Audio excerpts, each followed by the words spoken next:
ಕತೆ ನಿಮ್ಮ ಭಾವ ಚಾನಲ್ಗೆ ಸ್ವಾಗತ.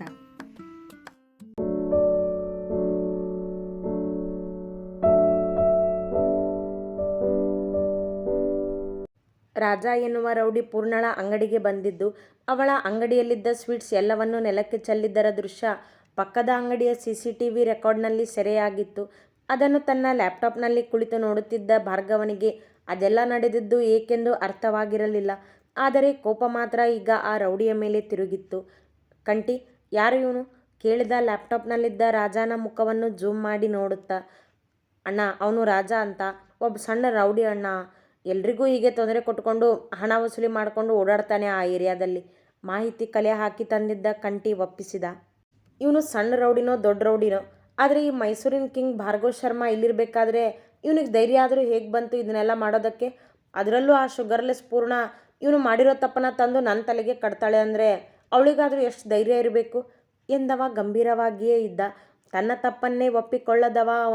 ಇನ್ನು ಅವ ಮಾಡದ ತಪ್ಪನ್ನು ಅವನ ಮೇಲೆ ಹಾಕಿ ಒದರಿ ಹೋಗಿದ್ದಳಲ್ಲ ಪೂರ್ಣ. ಆ ಕೋಪಕ್ಕೆ ಅವನ ರಕ್ತ ಕುದಿಯುತ್ತಿತ್ತು. ಅವಳ ಧೈರ್ಯ ನಿನಗೆ ಗೊತ್ತೇ ಇದೆಯಲ್ಲ ಅಣ್ಣ ಎಂದ ಕಂಟಿ ತಲೆ ತಗ್ಗಿಸಿ. ನಿನ್ನ ಆ ಪೂರ್ಣನ ಪರನೋ ನನ್ನ ಪರನೋ ಕಂಟಿ? ಕೇಳಿದ ಭಾರ್ಗವ್ ಅವನನ್ನೇ ತೀಕ್ಷ್ಣವಾಗಿ ನೋಡುತ್ತಾ. ನಿನ್ನ ಪರವಾಗಿ ಅಣ್ಣ ನಾನು ಯಾವಾಗಲೂ ಎಂದ ಕಂಟಿ. ನಡಿ ಈಗ ಈ ರೌಡಿ ರಾಜನ ಅಲ್ಲಲ್ಲ ಈ ಕೊತ್ತಂಬರಿ ಬೀಜನ ಭೇಟಿಯಾಗೋಣ ಎಂದ ಭಾರ್ಗವ್ ಮೇಲೆದ್ದು ತನ್ನ ಕೋಟ್ ಎಳೆದುಕೊಂಡು ಸರಿ ಮಾಡಿಕೊಂಡ. ಅದು ಹೇಗಣ್ಣ ಅಷ್ಟು ಬೇಗ ಅವರಿಗೆ ಹೊಸ ಹೆಸರಿನ ನಾಮಕರಣ ಮಾಡಿಬಿಡ್ತೀರಾ ನೀವು? ಕೇಳಿದ ಕಂಟಿ ಅವನನ್ನು ಉಬ್ಬಿಸುವಂತೆ. ಜಾಸ್ತಿ ತಲೆ ತಿನ್ಬೇಡ ಬಾ ಎಂದ ಭಾರ್ಗವ್ ಮುಂದೆ ನಡೆದ. ಕಂಟಿ ಈ ಬಾರಿ ಡ್ರೈವ್ ಮಾಡುತ್ತಾ ಕುಳಿತಿದ್ದ. ರಾಜ ಎಲ್ಲಿ ಸಿಗುವೆನೆಂದು ಅವನಿಗೆ ಅಡ್ರೆಸ್ ಗೊತ್ತಾಗಿತ್ತು. ಅಲ್ಲಿಗೆ ಭಾರ್ಗವ್ನನ್ನು ಕರೆದುಕೊಂಡು ಹೊರಟಿದ್ದ ಅವ. ಸಮಯ ಆಗಲೇ ಸಂಜೆಯ 6 ಗಂಟೆಯ ಮೇಲಾಗಿತ್ತು. ಒಂದೆರಡು ರಸ್ತೆ ದಾಟಿ ಹಳೆಯ ಗ್ಯಾರೇಜ್ನಂತಿದ್ದ ಶೆಡ್ ಮುಂದೆ ಕಾರ್ ನಿಲ್ಲಿಸಿದ ಕಂಟಿ, ಅಣ್ಣ ಇದೇ ಅವನಿರೋ ಜಾಗ ಎಂದ ಭಾರ್ಗವನಿಗೆ ತೋರಿಸಿ. ನಡಿ ನೋಡೋಣ ಎನ್ನುತ್ತಾ ಭಾರ್ಗವ್ ಕೆಳಗಿಳಿದು ನಡೆದ ಒಳಗೆ. ಯಾರು ನೀವು? ಕೇಳಿದ ಒಬ್ಬ ಅವರ ಮುಂದೆ ಬಂದು ನಿಂತು. ಅವ ರಾಜನ ಕೈ ಕೆಳಗಿದ್ದವ. ಅವನನ್ನು ಕಂಡ ಭಾರ್ಗವ್ ಮೊದಲು ಕಂಟಿಯತ್ತ ನೋಡಿದ. ಅವ ವಿಚಾರಿಸಬೇಕೆಂದು. ಆ ನೋಟ ಅರಿತ ಕಂಟಿ ಕಣ್ಣಲ್ಲೇ ಒಪ್ಪಿಗೆ ಸೂಚಿಸುತ್ತಾ ಮುಂದೆ ಬಂದು, ಇಲ್ಲಿ ರಾಜ ಎಲ್ಲಿದ್ದಾನೆ ಎಂದು ಕೇಳಿದ. ಯಾಕೆ? ಅವನನ್ನು ಅರಮನೆಯಲ್ಲಿರೋ ಸಿಂಹಾಸನದ ಮೇಲೆ ಕರ್ಕೊಂಡು ಹೋಗಿ ಕೂರಿಸೋದಕ್ಕೆ ಎಂದ ಭಾರ್ಗವ್ ಜೇಬಿನಲ್ಲಿ ಕೈ ಇಟ್ಟು 2 ಹೆಜ್ಜೆ ಮುಂದೆ ಬಂದ. ಅವ ಪೆಚ್ಚಾಗಿ ಅವನನ್ನೇ ನೋಡಿದ. ಇಲ್ಲಿ ರಾಜ ಎಲ್ಲಿದ್ದಾನೆ ಅನ್ನೋದನ್ನಷ್ಟೇ ಹೇಳು, ನಮ್ಮ ಬಗ್ಗೆ ನಿನಗೆ ಬೇಕಾಗಿಲ್ಲ, ನಾವು ಹೇಳೋದೂ ಇಲ್ಲ ಎಂದವ ತೀರಾ ಗಂಭೀರ ತನ್ನದೇ ನಿಯಮಗಳಲ್ಲಿ.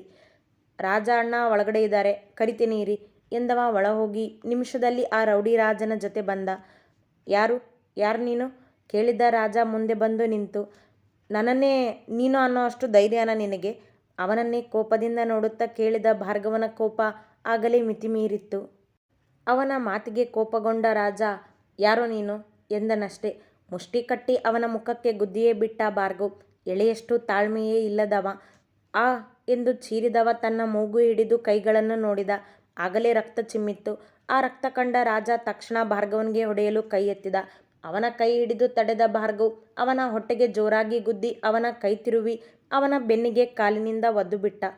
ಅಮ್ಮ ಎಂದು ಚೀರಿದ ರಾಜ ನೋವಿನಿಂದ ನೆಲಕ್ಕೆ ಬಿದ್ದ. ಅವನ ಜೊತೆಯೇ ಇದ್ದ ಇನ್ನೊಬ್ಬ ಹಿಂದೆಯಿಂದ ಬಂದು ಭಾರ್ಗವನ ಬೆನ್ನಿಗೆ ಗುದ್ದಿದ ಜೋರಾಗಿ.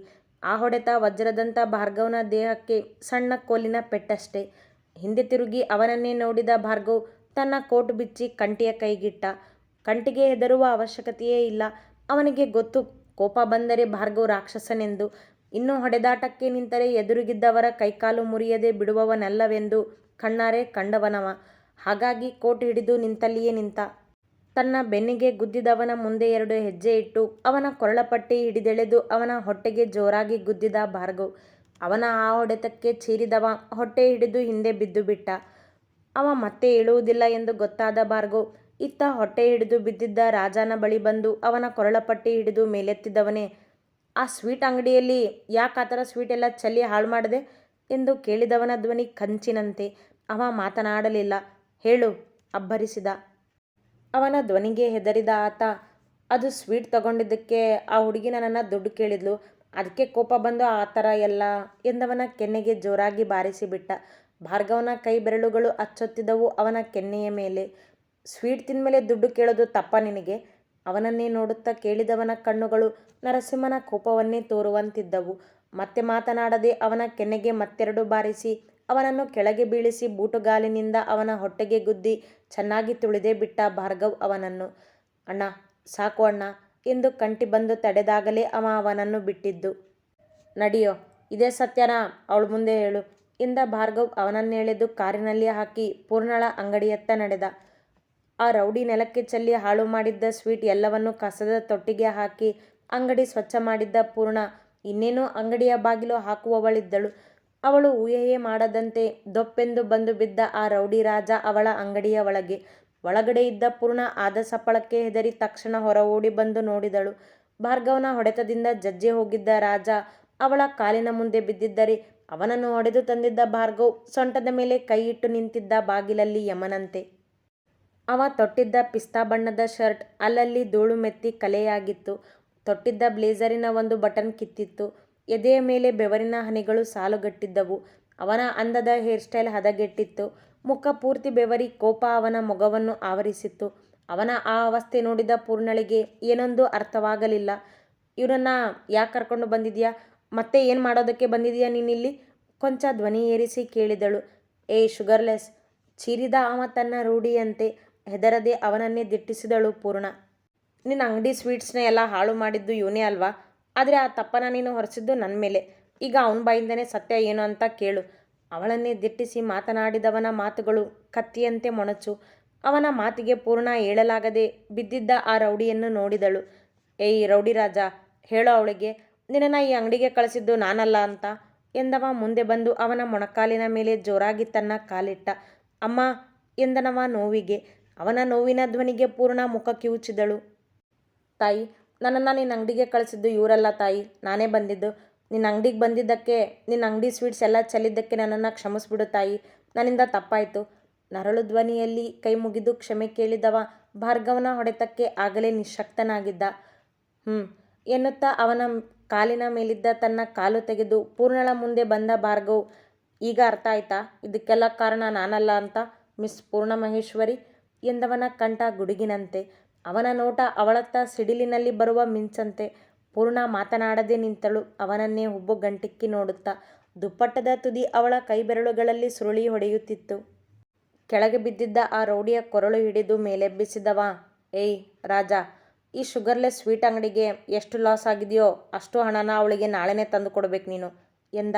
ಕೈ ಮುಗಿದು ತಲೆಬಾಗಿ ನಿಂತ ಅವ. ಹಾಂ ಅಣ್ಣ ಎಂದ. ಗುಡ್. ಒಂದು ತಿಳ್ಕೊ, ಈ ಮೈಸೂರು ಯಾವತ್ತಿದ್ರೂ ನಂದೇ. ಇಲ್ಲಿ ಕಿಂಗ್ ಆಗಲಿ ರೌಡಿ ಆಗಲಿ ಅದು ಭಾರ್ಗವ್ ಶರ್ಮಾ ಮಾತ್ರ ಆಗಿರಬೇಕು. ಅವನನ್ನೇ ನೋಡುತ್ತಾ ಎಂದವ ಪೂರ್ಣಳನ್ನು ನೋಡಿದ. ಕೊನೆಯಲ್ಲಿ ತಾನಾಡಿದ ಮಾತು ಅವಳಿಗೂ ಅನ್ವಯಿಸುತ್ತದೆ ಎಂಬಂತೆ. ತಪ್ಪಾಯ್ತು ಅಣ್ಣ ಎಂದ ರಾಜ.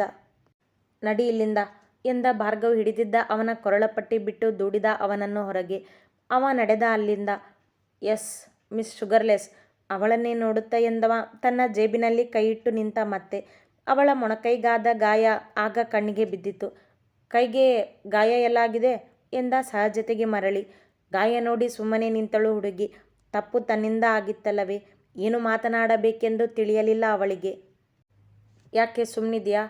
ನಾನೇನೋ ಮಾಡಿದ್ದೀನಿ ಅನ್ನೋ ಥರ ನನ್ನ ಆಫೀಸ್ಗೆ ಬಂದು ಝಾನ್ಸಿ ರಾಣಿ ಥರ ಕೂಗಾಡಿ ಹೋಗ್ಬಿಟ್ಟೆ. ಈಗ ತಪ್ಪು ನಂದಲ್ಲ ಅಂತ ಗೊತ್ತಾಯ್ತಲ್ಲ, ಈಗ ಯಾಕೆ ಸುಮ್ಮನಿದ್ಯಾ? ಈಗೇನು ಮಾಡ್ತೀಯಾ ಕೇಳಿದ ಅವಳನ್ನೇ ದಿಟ್ಟಿಸಿ. ಅವನನ್ನೇ ನೋಡುತ್ತಿದ್ದ ಪೂರ್ಣಳಿಗೆ ಅವನ ಮೇಲೆ ಮುನಿಸಿತ್ತು ಏಕೋ. ಹೇಳೆ, ಏನು ಮಾಡ್ತೀಯಾ ಎಂದು ಅಲ್ಲಿದ್ದ ಗಾಜಿನ ಡಬ್ಬಿಗೆ ಎರಡು ಕೈ ಆನಿಸಿ ಕೃಷ್ಣನಂತೆ ನಿಂತವ. ಅಲ್ಲ, ನಿನಗೆ ಮೆದುಳು ಅನ್ನೋ ಪಾರ್ಟ್ನ ಕೊಡೋದೇ ಮರ್ತಿದ್ದಾನ ಆ ದೇವರು, ಅಥವಾ ಮೆದುಳು ಕೊಟ್ಟು ಯೋಚನೆ ಮಾಡೋ ಬುದ್ಧಿ ಕಸ್ಕೊಂಡಿದ್ದಾನ? ಅಣಕಿಸಲು ನಿಂತ ಅವಳನ್ನು ತುಟಿ ಬಿಗಿದು ಅವನನ್ನೇ ಗುರಾಯಿಸಿದಳು ಪೂರ್ಣ. ನಿನ್ನ ಕಣ್ಮುಂದೆ ಏನೇ ಆದ್ರೂ ಅದರಲ್ಲಿ ಭಾರ್ಗವ್ ತಪ್ಪೇ ಇರುತ್ತಾ ಕೇಳಿದ ಹುಬ್ಬೇರಿಸಿ. ಅಂದು ತಮ್ಮಿಬ್ಬರ ಮೊದಲ ಭೇಟಿಯಲ್ಲಿ ಶಶಿಕುಮಾರ್ಗೆ ಹೊಡೆದದ್ದು ತರಕಾರಿ ಗಾಡಿಯ ಮುಂದೆ ನಿಂತಾಗಲೂ ಇವನದ್ದೇ ತಪ್ಪೆಂದು ಭಾವಿಸಿದ್ದಳಲ್ಲ, ಅದನ್ನೆಲ್ಲ ನೆನಪಿಸಿಕೊಂಡು ಕೇಳಿದನವ. ಈಗೇನಿಂದು ಅಷ್ಟನ್ನ ಹೇಳು ಎಂದಳು ಹುಡುಗಿ ಅವನಿಗೆ ರೇಗುವಂತೆ. ಅಬ್ಬಾ, ನೋಡಿದ್ಯಾ ಕಂಟಿ ಇವಳು ಕೊಬ್ಬನ್ನ? ಮೊದಲು ತಪ್ಪು ಮಾಡಿದಿರೋ ನನ್ನ ಮೇಲೆ ತಪ್ಪನ್ನು ಹೊರಿಸಿ ರೇಗಾಡಿದ್ಲು. ಈಗ ಅದನ್ನೆಲ್ಲ ನಾನು ಸರಿ ಮಾಡಿದ್ಮೇಲೂ, ನಿಜ ಗೊತ್ತಾದ್ಮೇಲೂ ನನಗೆ ಆ್ಯಟಿಟ್ಯೂಡ್ ತೋರಿಸ್ತಿದ್ದಾಳೆ ಎಂದವ ಅವಳ ಮುಂದೆ ಸರಿಯಾಗಿ ನಿಂತ. ಕಂಟಿ ಬಾಗಿಲಲ್ಲಿ ನಿಂತಿದ್ದ. ಏಯ್ ಶುಗರ್ಲೆಸ್ ಪೂರ್ಣ, ಆಫೀಸ್ಗೆ ಬಂದು ದೊಡ್ಡದಾಗಿ ಏನೇನೋ ಮಾತಾಡಿ ಕೈ ಮುಗಿದು ಸಾರಿ ಅಂತ ಹೇಳಿದೆ ನೋಡು, ಅದು ನನಗೆ ಲೆಕ್ಕಕ್ಕಿಲ್ಲ ಕಣೆ. ಯಾಕಂದರೆ ಅದರಲ್ಲಿ ಸಾರಿಗೆ ಇರಬೇಕಾಗಿರೋ ಚಿಕ್ಕ ಮರ್ಯಾದೆನೂ ಇರಲಿಲ್ಲ. ಅದಕ್ಕೆ ಆ ಸಾರಿ ನಾಟ್ ಅಕ್ಸೆಪ್ಟೆಡ್. ಆ್ಯಂಡ್ ಹಾಂ, ಆ ಸಾರಿ ಜೊತೆ ಈಗ ನೀನು ನನ್ನ ಮೇಲೆ ಸುಮ್ಮನೆ ತಪ್ಪು ಹೊರಿಸಿರೋ ಈ ಸಾರಿನ ಆ್ಯಡ್ ಮಾಡ್ಕೊ. ಟೋಟಲ್ ಎಷ್ಟು ಸಾರಿ ಆಯಿತು ನೋಡು, ಅಷ್ಟನ್ನು ಮರ್ಯಾದೆಯಿಂದ ಕೇಳಿಬಿಡು ನೀನು ನನಗೆ. ಕೇಳು ಈಗ ಎಂದವ ಅಲ್ಲಿಯೇ ಇದ್ದ ಚೇರಿನಲ್ಲಿ ಕುಳಿತ ಕಾಲಿನ ಮೇಲೆ ಕಾಲು ಹಾಕಿ. ಅವನ ಮಾತಲ್ಲಿ ಕೋಪವೇನೂ ಇರಲಿಲ್ಲ, ಆದರೆ ಅವನ ಅಹಂ ಮಾತ್ರ ತಗ್ಗುವಂಥದ್ದಲ್ಲ. ನಿನ್ನನ್ನು ತಪ್ಪಾಗಿ ತಿಳ್ಕೊಳ್ಳೋದಕ್ಕೆ ನೀನು ಇಷ್ಟು ದಿನ ನಡ್ಕೊಂಡಿದ್ದ ರೀತಿನೇ ಕಾರಣ. ಇದರಲ್ಲಿ ನನ್ನ ತಪ್ಪಿಲ್ಲ ಅಂದಮೇಲೆ ನಾನು ಸಾರಿ ಕೇಳೋದಿಲ್ಲ. ತಲೆಬಾಗಲಿಲ್ಲ ಅವಳು. ಅವಳ ಸ್ವೀಟ್ ಅಂಗಡಿಯ ತಿನಿಸೆಲ್ಲ ಹಾಳಾಗಿದ್ದರ ಬೇಸರವಿತ್ತು ಇನ್ನೂ ಅವಳಲ್ಲಿ.